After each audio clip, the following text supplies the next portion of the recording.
So again, my name's Gabe Zollner. Does anyone think that it's like really odd and strange? You take, for example, Edward Snowden. Now what did he do? Well, what he did was he exposed NSA and he exposed PRISM. And he might have ended up helping to save whatever's left of this country by having exposed NSA and exposed PRISM. Now let's take a look at Bradley Manning. Now what did Bradley Manning do? Well, Bradley Manning released thousands and thousands and thousands of documents to WikiLeaks. But got to ask you a question. Has anybody died because of what either Edward Snowden did or what Bradley Manning did that we know of? I don't think so. Yet, Bradley Manning got sentenced to 35 years in a federal prison. And I'm sure that if Edward Snowden ever steps foot back in this country, or if he's kidnapped by the FBI or whoever else and brought back on trial, he'll probably spend the rest of his life in prison as well. Now, how about Barack Hussein Obama? Now, what do we know without a doubt, out of his own words? I did a video on that recently, and it's MOV04729. The title is Treason. Yeah. Well, what do we know that Obama did? Well, we know that he did an awful lot. We know that he's given billions of dollars to America's enemies. That we know.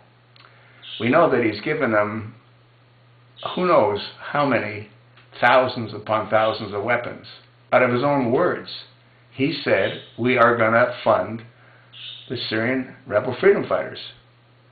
And we all know that a great majority of the rebel freedom fighters in Syria are Al-Qaeda and the Mujahideen, both of which just happen to be enemies of the United States. So how is it that two American patriots that exposed corruption and unbelievable illegal tactics that the government was doing to the American people are considered to be a wanted criminal and a convicted criminal? While Obama, well, he just keeps, playing golf, destroying the country whenever he can, funneling who knows how much.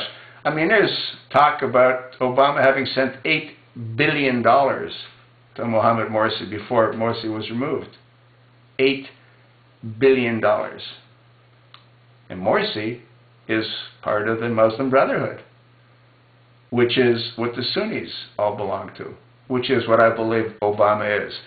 What amazes me again is that he gets away with virtually killing hundreds of thousands of people. I believe he's responsible for the deaths of hundreds of thousands of people in Libya, in Syria, and in Egypt.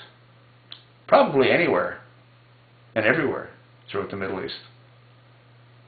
The man is a Muslim, he's an Arab, he's a Sunni, he hates Israel, he wants what all Sunnis want, what all Palestinians want, the destruction of Israel. And you know what? He sort of might get his wish, especially if he launches tomahawks, which he's sort of mulling over. Here's a guy that's never had a job in his entire life, and he's now mulling over launching tomahawk missiles into Syria to destroy Bashar al-Assad's military so the Brotherhood can take over. Does this make any sense to you? It makes zero sense to me. But hey, it is what it is, right? Democracy. What a joke.